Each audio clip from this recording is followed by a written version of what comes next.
Previously on Rainwalker, the Lost Boy. I know our law enforcement is diligently working and these things eventually work out. There's more to this case I can't tell you than I could possibly even begin to tell you. Have you come to terms that Jaliek is probably dead? Yes. I feel that he was killed on November 1st, 2007.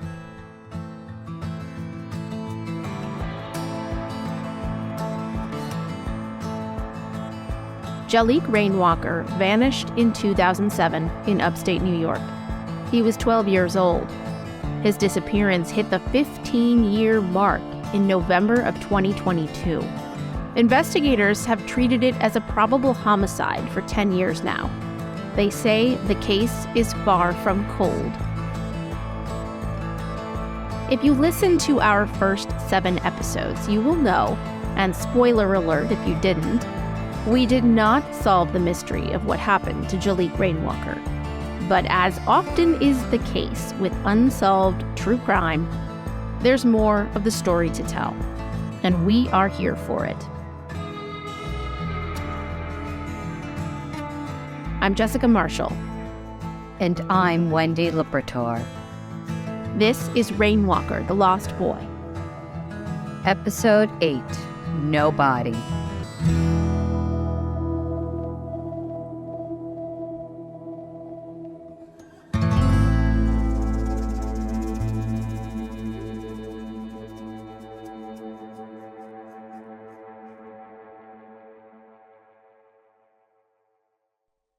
Before we begin, a word of caution. The story we are about to tell involves situations that may be very disturbing to some listeners. So please take care as you listen.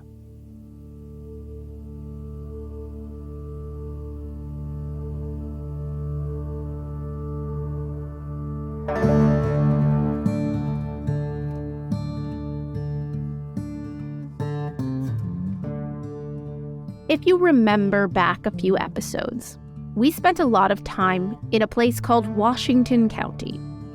That's in upstate New York, at the base of the Adirondack State Park, about 40 minutes north of Albany. The eastern side of Washington County forms the state's border with Vermont. And we spent so much time there because it's where Jaliek was allegedly last seen. His adoptive father, Stephen Kerr, was the last person to see him. Stephen Kerr told police that he and Jaliek spent the night of November 1st, 2007, alone at a family member's house in the village of Greenwich. He reported his son missing the next morning. He told law enforcement and the media at the time that he firmly believed Jaliek ran away. Stephen Kerr and his wife, Jocelyn McDonald, told police that they had been in the process of trying to reverse Jaliek's adoption when he disappeared.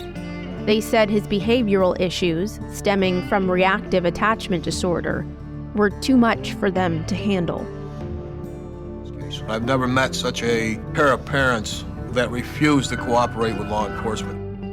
That's former Greenwich Police Chief George Bell talking about Stephen and Jocelyn on an episode of Find Our Missing from 2012.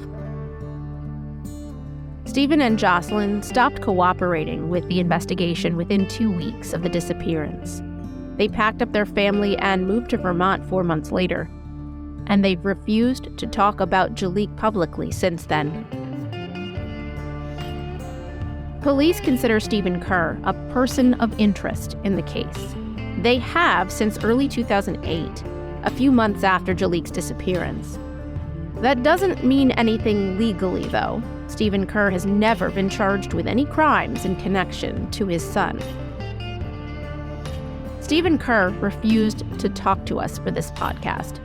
So did Jocelyn McDonald. But the last 2 district attorneys of Washington County did speak to us. Republican Tony Jordan and Democrat Kevin Courtright are political polar opposites. Courtright was DA when Jaliek disappeared. Jordan defeated him in 2013. neither of them ever attempted to bring a case against anyone in relation to Jaliek's disappearance. But they also agree, at least from what they both told us a few months ago, that prosecuting a case is not out of the question. If I had won my re-election, it's a case I would have looked at strongly to take to grand jury possibly. When I hear the word cold case, that strikes me as a case where every last bit of evidence has been collected and analyzed, and there's just not anything happening with the case anymore, so it sits dormant. Here, it is an ongoing active investigation when leads come in, and leads do come in.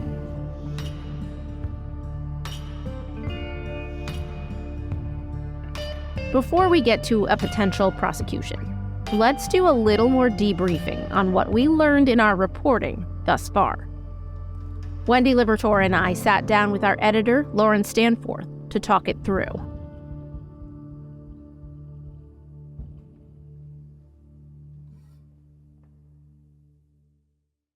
Well, here we are. 7 episodes of Rainwalker, The Lost Boy are out there. You can binge listen it now. We told what we thought was a pretty complete story, but as always with stories like this, there tends to be more to tell afterwards. So here we are again, kind of gathered. Let's take a look back at that 7-episode series, and I'm going to throw it over to our intrepid editor, Lauren Stanforth, who helped guide us through this process of making this podcast, which took, the better part of a year. Well, I'm so happy to be with you, Jess and Wendy, because I'm really proud of the work you ended up doing. We could not have done it without you. I forgot to add that at the beginning. You are a vital part of this podcast. First of all, it was Lauren's idea to do this, and Jess and I would have never done it without you, Lauren. Me thinking of something takes 1 minute, so no credit due. When we talk about all the work you guys did on the series, the question to Wendy, people who read and listened to everything, they know that you live in Greenwich and your husband participated in searches for Jaliek when he disappeared. But at the same time, in all this reporting you're doing, how much did you learn that you didn't know, even though you had that? Quite a bit. Although I followed it intensely at the moment because it's Greenwich. And I don't think you could have escaped it either if you wanted to at the time, right? It was just everywhere. Right. It was the talk of the town and beyond. And it remains to be so. It certainly waned. It's not top of mind, but it was top of mind for a long time.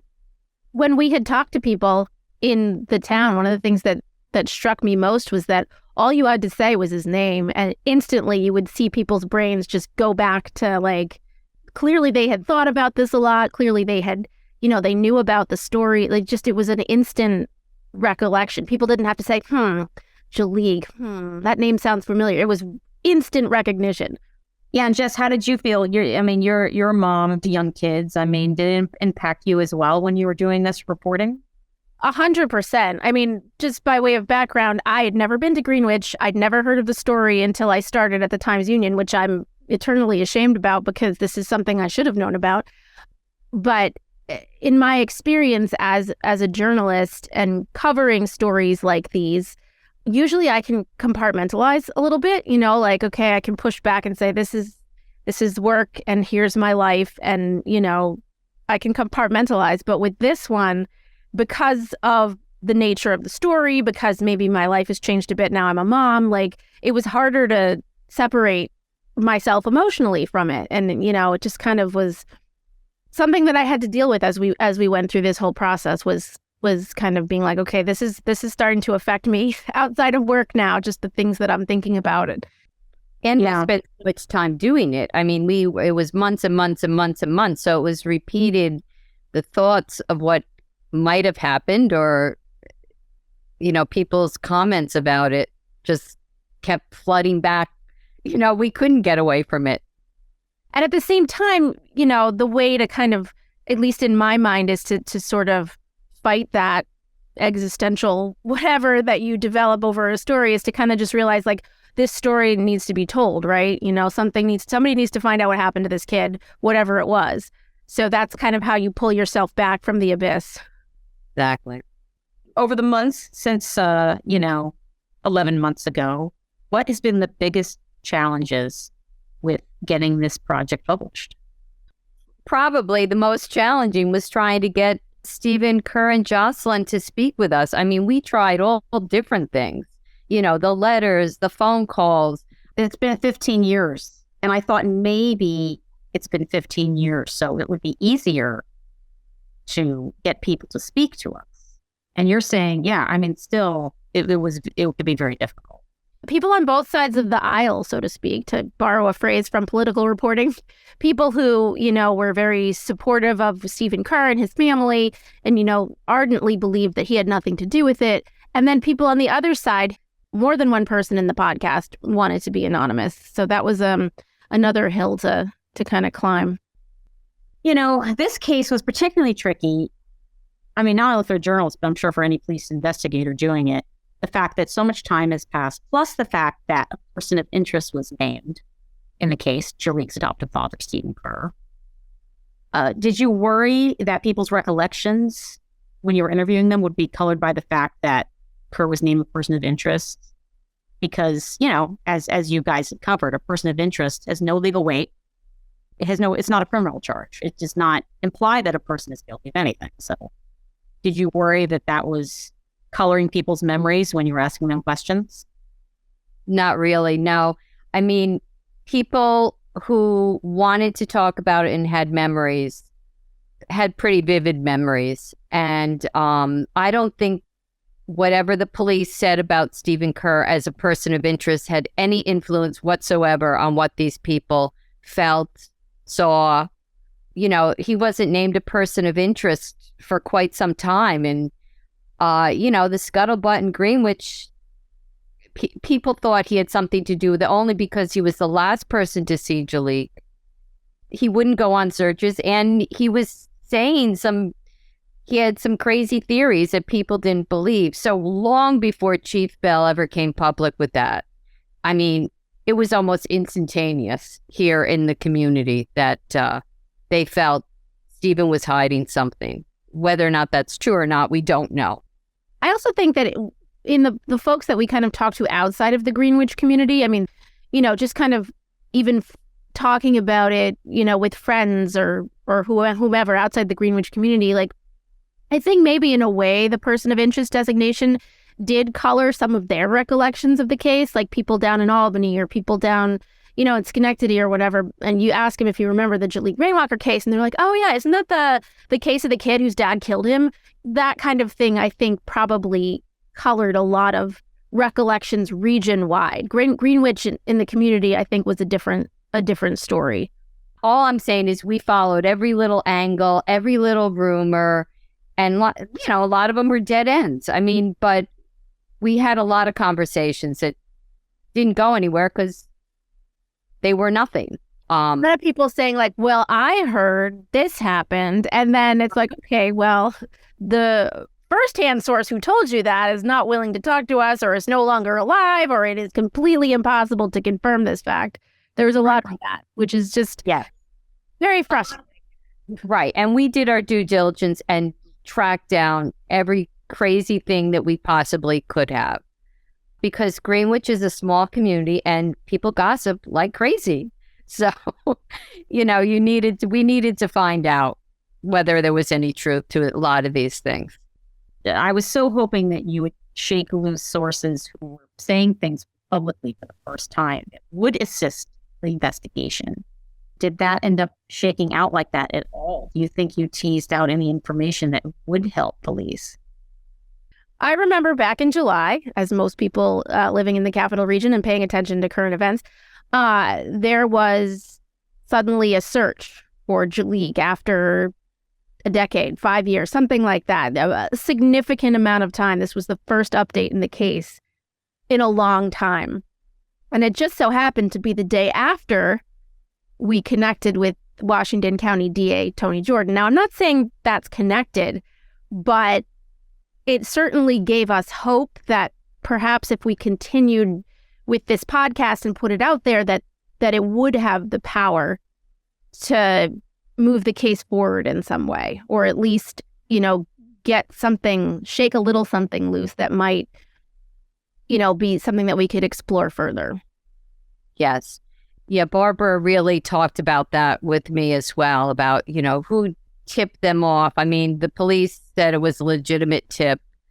I wish I knew who that person was and could talk to them. But yeah, there was other things we didn't include. For example, things that Barbara really and the cold case students at the College of St. Rose said they found that were found in Troy and collected as evidence. We didn't include that as well because we weren't able to get it verified from the state police. Yeah, there was a lot of things they said, oh, yeah, well, we can't really talk about that. Because that would, jeopardize the case that we're building. Yes, there was a lot of that, including with the FBI. Do you think this case will ever be solved? Do you think, first of all, his physical body will ever be found? Or do you think anyone will ever be charged? I think it'll be solved, but it's going to be a long time. So I agree with you that I feel like someday the truth will come out.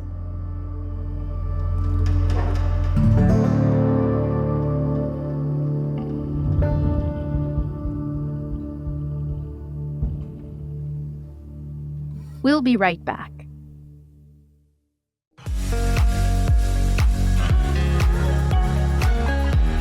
If you're enjoying this podcast, take advantage of all the Times Union has to offer and support our efforts to bring you award-winning journalism by becoming a Times Union subscriber today. Go to timesunion.com/subscribe.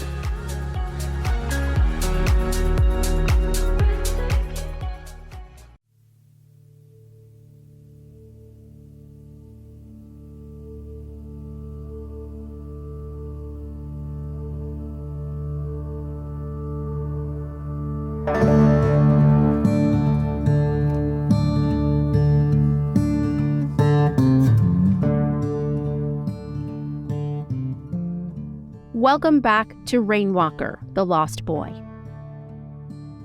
As we mentioned earlier in this episode, and in this series, law enforcement has consistently said to us that the case is still very active, even after 15 years. But still, they've never made an arrest, nor have they ever named a single suspect. Retired New York State Police investigator Tom Akin was not shy with his feelings about the case when we talked to him last year. I have said all along, this is a very prosecutable and a winnable case. No slam dunk in any case we do. And a bodiless prosecution has its own issues and difficulties to overcome.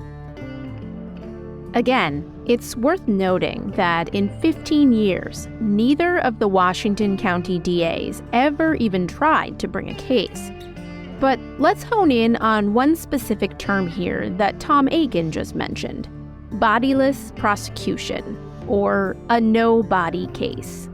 That means trying to convict someone of murder without the most direct and concrete proof that the murder even happened in the first place.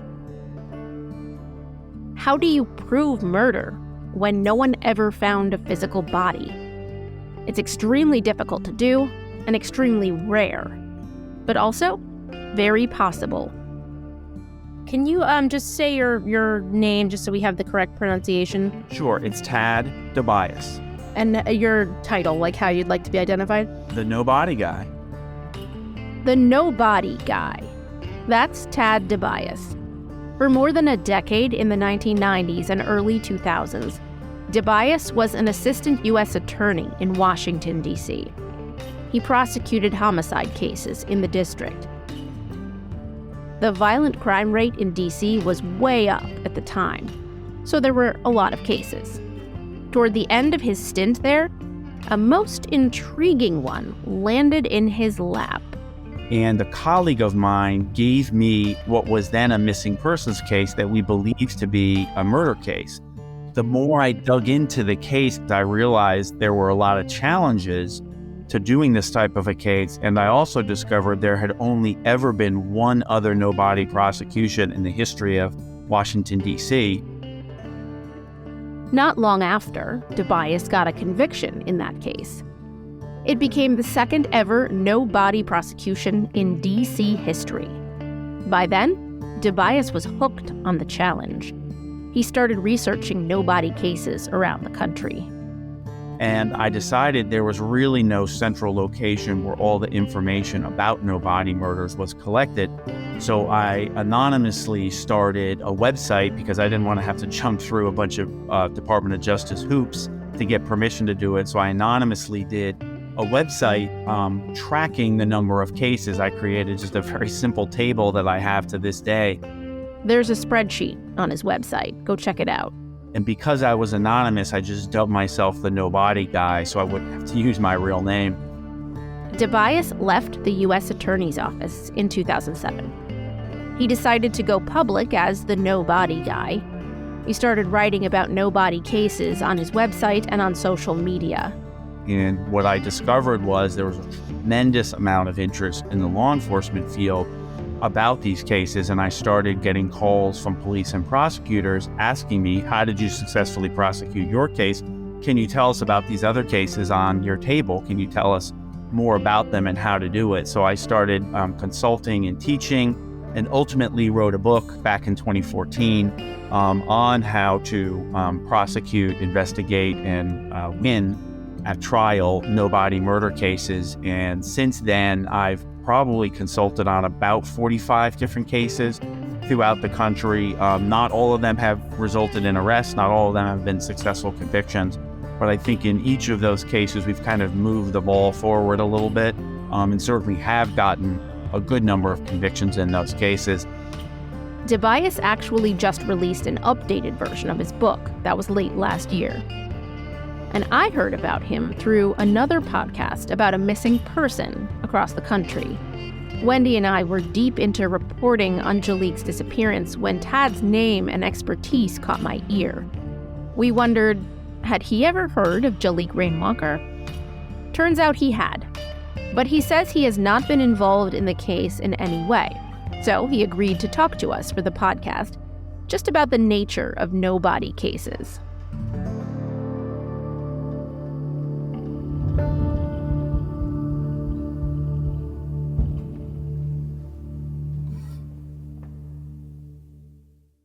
There's speculation that the boy is probably dead, but of course, no body has ever been found. There's no crime scene. And I know that police have been frustrated for a long time. How difficult is this to convict a suspect without a body? Any no-body case is going to be a very difficult case. First, because the first challenge for police and prosecutors is to prove that the person is actually dead, which of course you don't have to do in a typical homicide case. You have the body, a forensic pathologist or a medical examiner comes in and says, yes, I examined the body, the person was dead. In a no-body case, of course, you don't have that. So it's particularly a challenge to prove someone is dead. And in this case in particular, I think because it's a 12-year-old boy, that presents some pretty significant challenges, because a 12-year-old boy is just about at that age where you could believe that they walked away on their own, but not so old that they would have left a lot of tracks behind. He may not have had a cell phone. He may not be appearing on closed-circuit TVs. He's clearly not using credit cards and some of the things adults do that leave tracks behind. And when you leave those tracks behind and they suddenly stop, it's a lot easier to believe that someone is dead, not just missing. And that's a particular challenge here.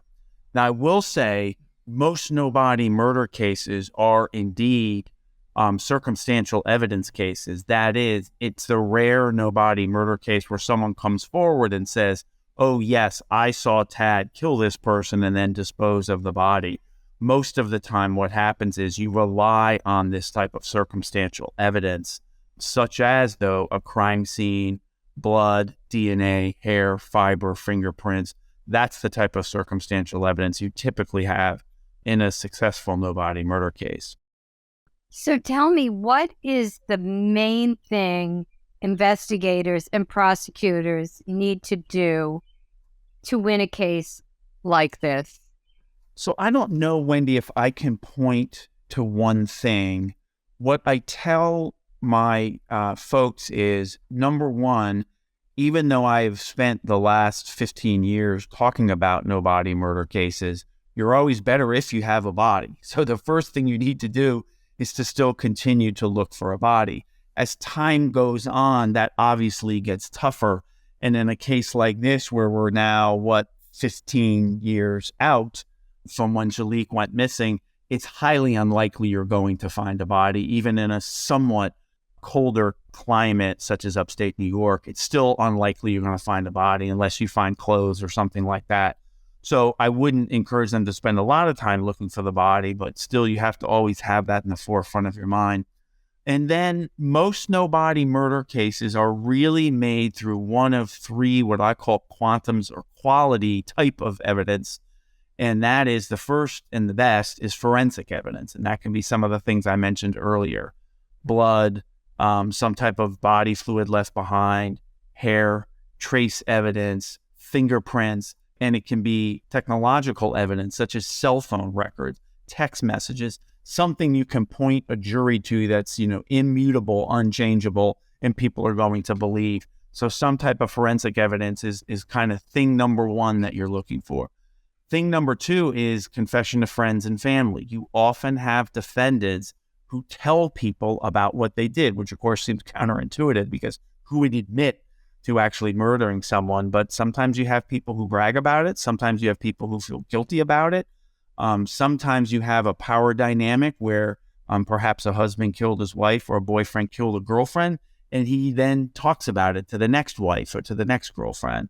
And then the third type of most common quantum of evidence is confession to police, where you have someone who ultimately says to the police, this is what happened, this is what I did. And in most no body murder cases, the ideal case, the case that I actually tried, had all three of those things. You certainly want to try and have at least one of those three things. If you don't, you can still make a case, but it becomes significantly tougher to make a case when you don't have one of those three quantums of evidence. Well, it seems like the first one, the forensic evidence, that one seems like it might be a little difficult. Perhaps the person told someone about it. That's a possibility, I guess. That's one of the things that's a possibility, particularly as time goes on. People tend to get sloppier with what they talk about. They can slip up. So I would say in this case, given from what I know about the case, and again, I only know what I read in the media. I don't have any inside knowledge about the case, or I wouldn't, be talking to all of you if I knew from talking to the police anything. But what I know about the case does not seem to present very much forensic evidence or very much hope of presenting forensic evidence. So you have to focus then on, well, can I get statements? Am I going to find someone who knows something? So you do probably have to focus on, who else can I talk to? What else can I do? So as an investigator, what advice would you give police and prosecutors to move the needle forward? The way I work and the way I've done all the 45 cases that I've worked on, without exception, is I get the complete police file. I get everything that the police know and everything that the prosecutors know. And I go over the file very extensively. It can take me many months. And then I talk about what they can do, what other investigative steps they can take, and what are some of the common features of no body murder cases that they should be looking for. And one example I can give, because I know there's some evidence of this in this case, is any lies that a suspect tells are very damning. What's interesting, and what I've learned in my time, both as a prosecutor and in consulting on these cases, is police and prosecutors are very used to people lying to them. It's something that happens every day, and it's not shocking to us. We understand why people might lie, because that's a lot of what the job of being a prosecutor is listening to these people tell you lies. But when you present those lies to jurors who are not used to hearing that day in and day out, it actually is more damning, because most people, putting away, my lawyer hat, most lay people will say, why would somebody lie about something so important and so critical unless they had something to hide about it? And I think sometimes as law enforcement, we get jaded about it. We hear so many lies and we think, that's not a big deal. I understand people lie all the time. But what you have to understand, and what I spend a lot of time telling investigators, is list all those lies, list all of those provable lies, so that when it comes time to be in front of a jury, you can point to them and to say, ladies and gentlemen, here's all the lies our defendant told. Why would this defendant tell those lies unless he had something to hide? And I think that's something as investigators we sometimes overlook and don't see the power in it that actually exists before a jury. You can't quite answer this, obviously, because you said before that, you haven't seen everything related to the case, but can you say whether or not maybe you would be surprised either way, if this case were suddenly able to be prosecuted and there's a conclusion, or there isn't? Would you be surprised either way? I will say this. I would not be surprised if this case can be brought to conclusion. And I say that not based on anything secret or any evidence that I know. It's because I have spent the last 15 years helping detectives do that work in a very small way. The work is done by the detectives and the investigators, and I have no reason to doubt that there are very dedicated detectives working on this case. And there's a lot of creative methods out there. There's a lot of clever things that are happening in the forensic field. There are a lot of clever things that detectives have done over the years, many of which are examples in my book. So would I be surprised if this case was brought to a conclusion? No, I would not. And that's my hope.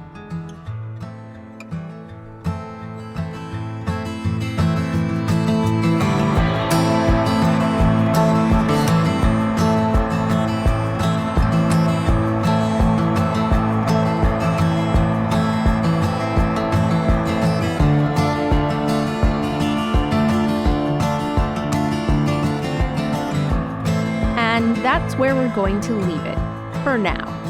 There have been no public updates on the investigation into Jaliek's disappearance since we released the first 7 episodes of this podcast starting in January. But if and when anything develops, you can be sure we will be back with another bonus episode of Rainwalker, the Lost Boy. If you have information on the disappearance of Jaliek Rainwalker, the New York State Police are urging you to call 518-692-9332. You can also email tips to nysvicap@troopers.ny.gov. Rainwalker, the Lost Boy is a Times Union podcast. This series was produced and edited by Wendy Libertor and myself, Jessica Marshall. We had help from Lauren Stanforth, Susan Mahalik, Lori Todd, Erica Smith, Tom Crocker, Jeff Shearer, and Casey Seiler. Special thanks to Dan Higgins. Archival report footage came from local stations CBS 6, News Channel 13, and News 10, and from Find Our Missing. Our theme song is As You Make the Bed by Amos Noah.